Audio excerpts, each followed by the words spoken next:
My parents gave me my name, but Does it mean anything, or? she was Dido was an African warrior queen in Latin literature.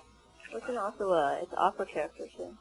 Yes, exactly, but the opera's from that. Oh. The opera's Dido and Aeneas, which is from Virgil's book called the Aeneas. Where's your brother's name from? I've never heard Rollo. Yeah, Rollo's just shortened for Roland. Oh. Yeah.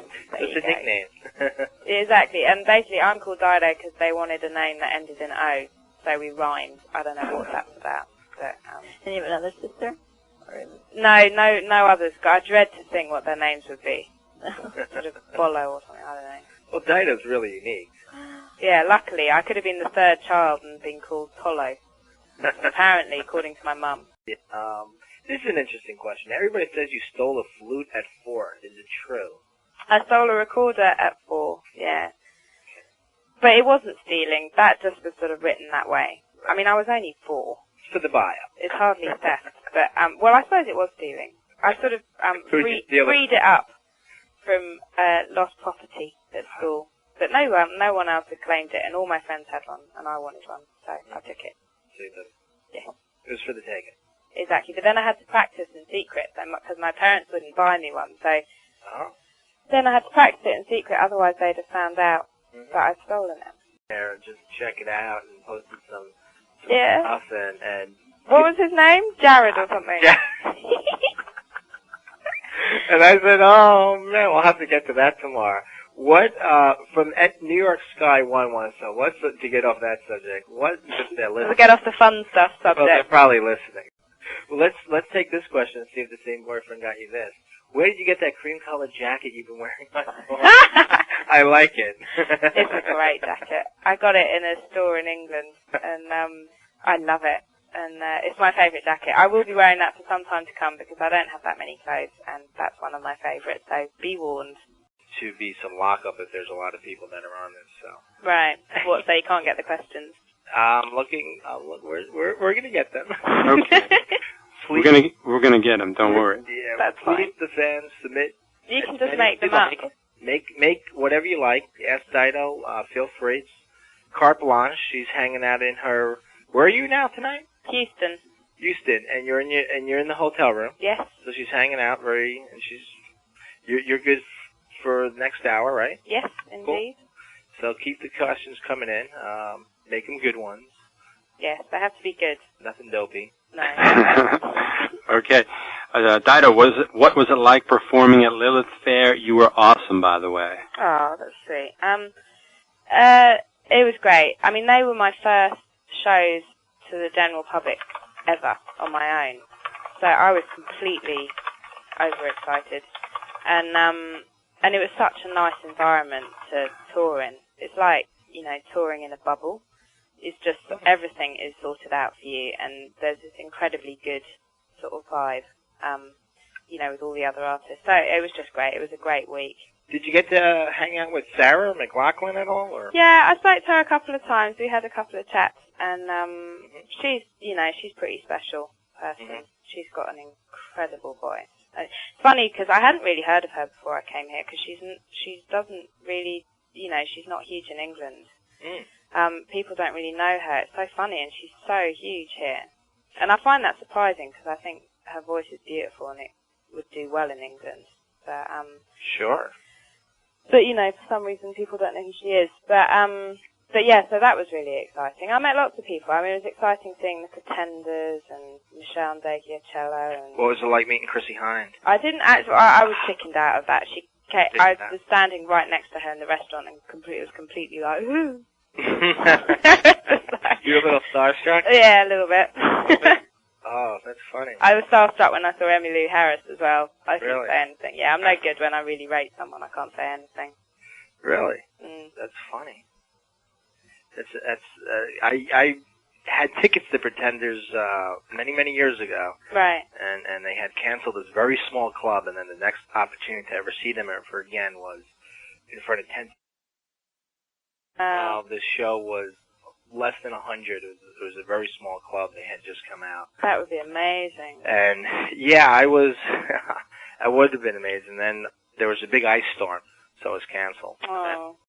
I don't know. It was funny. One of my favourite gigs was one that was half empty. It was really empty. We were in Pontiac in Michigan, and it was a real lesson in, you know, there were only about 40 people there or something. And, right. But it was just a really good, fun gig. And, you know, that, to me, was a real lesson in, you know, it doesn't matter how big the audience is, as long as there's sort of two people enjoying themselves, it's fine. Do you get nervous? Yes, I do. It sort of varies from tour to tour. This tour, for some reason, I keep getting really nervous before I go on stage. But I think that's a good thing. I think you have to have a certain amount of adrenaline. I don't want to get blasé about it. What, when you're performing to larger audiences, though, is it less intimate, or... I'm just curious. No, I think it's up to me, really. Okay. You know, it's what I choose to do. If I distance myself from people, then it'll be less intimate. But if, you know, I'm sort of making eye contact with people and right. I don't know, I think it can still... It's hard. The only thing that I find hard is when you're playing in a big theatre and the lights are so bright you can't see anyone. And then that sort of loses its vibe for me. Right, you can't actually see. You can't tell how big. See anyone, and you can't see whether anyone's enjoying themselves or not. Yeah, the big spotlights. Yeah. It's like the big show. Yes, exactly. So you prefer the 40 people then? That's 40 people's great. You know, someone's living room, fine. So you're available for gigs like that? Available for home touring, home tours. Bulk House 23 would like to know. I think that's how you pronounce it. How did you like performing in New York at the Vanderbilt for Cupid's Ball? And what did you think of the fans there? You are the best. Oh, that's sweet. I thought it was surreal. It was, because I looked out in the crowd and it was like, wow, this is a dinner dance.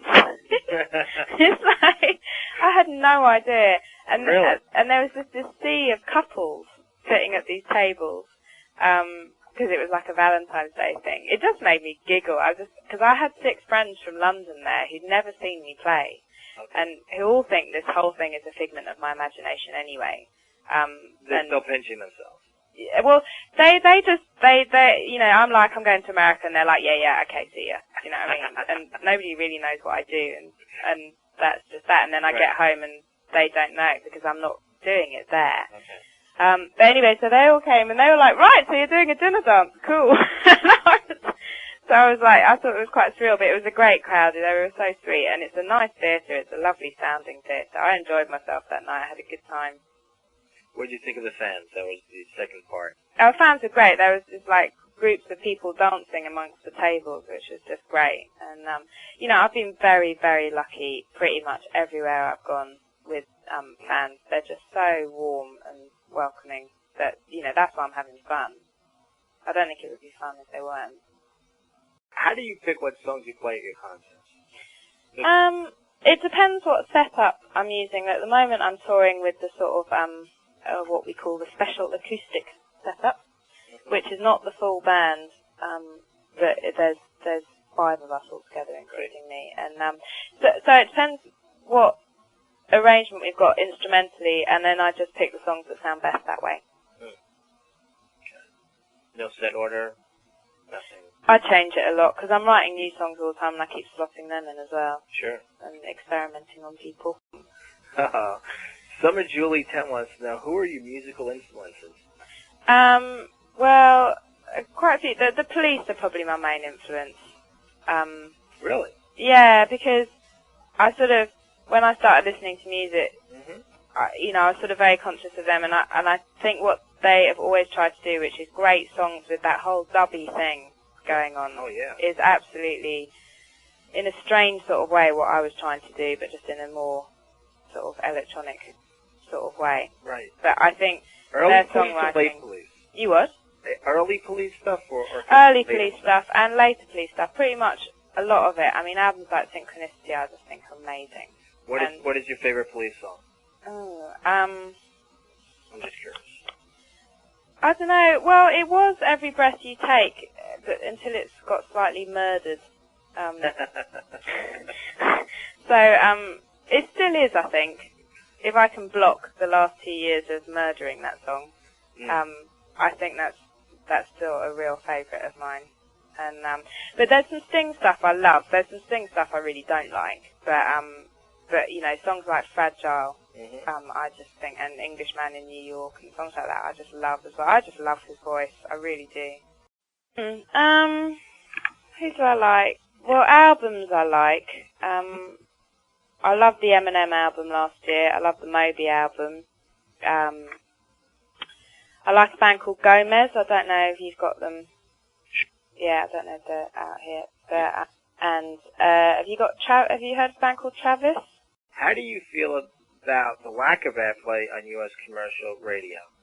Well, I actually think I've had a surprising amount considering the song that I chose to put out as the first single.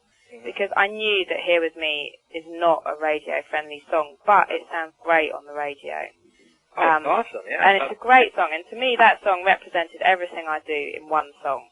Yeah. And that's why I wanted it to be the first song, and the record company agreed, even though we all knew it's not the chorus doesn't come in for like a minute and a half, and it has all the ingredients of a completely non-radio song. It's slow, it's, blah, blah, blah. But that's sort of what I love about it. I love the fact that people... Very trippy. Yeah, and I love the fact that people play it despite all of that. It goes against every format. And yet people play it because it sounds good on the air and people call up and ask for it. So I actually think I've had more support than I expected in a way. Because I knew I was slightly shooting myself in the foot, but I wanted people to hear that song first. So because I'm not going for an instant hit here. I'm going for people to sort of slowly get to know my music and, love it. Did you know that your Highbury Field EP sells for as much as $40 on eBay? Do you have a problem with that? It does seem slightly extreme, but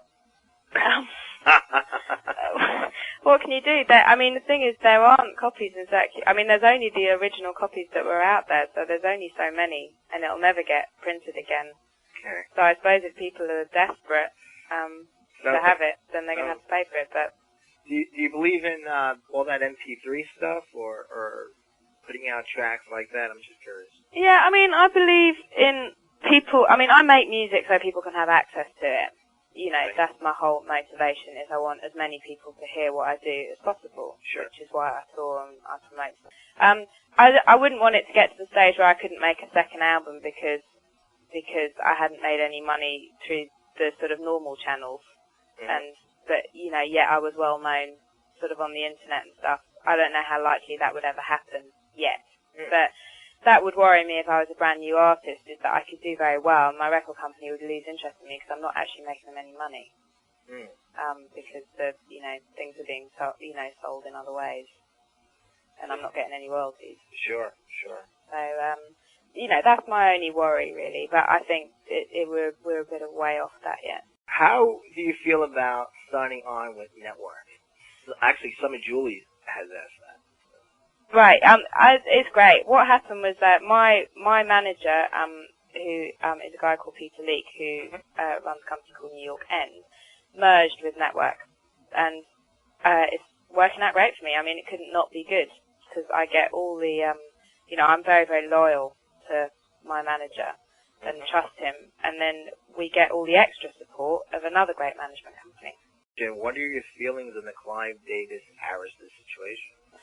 I'll be devastated knowing my next album as opposed to some, complete stranger. Right. So yeah, that's my thoughts. Sure. On the selfish level. I just think it's a mad situation.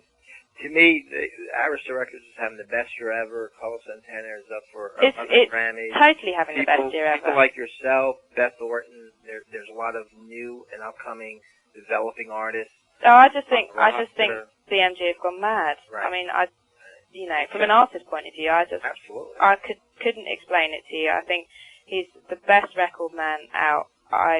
He's one of the most inspiring people I've ever met, and I'm not just saying that. Sure. He's properly, every time I think I've left his office, I've gone off and written a song. And you don't get to be with people like that, and it will be incredibly sad if he's not there, because I just won't have that sort of inspiration. It will all have to come from me, which is hard. Sometimes you want to be motivated by someone who's great. Absolutely. Absolutely. Was there things that were missing that you might want to share?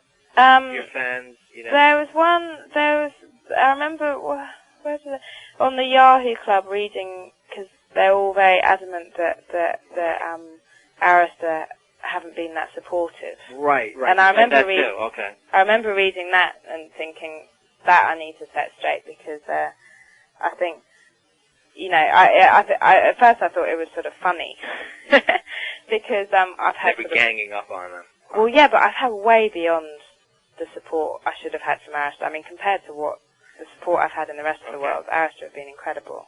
Okay. They have been incredible. Yeah, oh God, completely.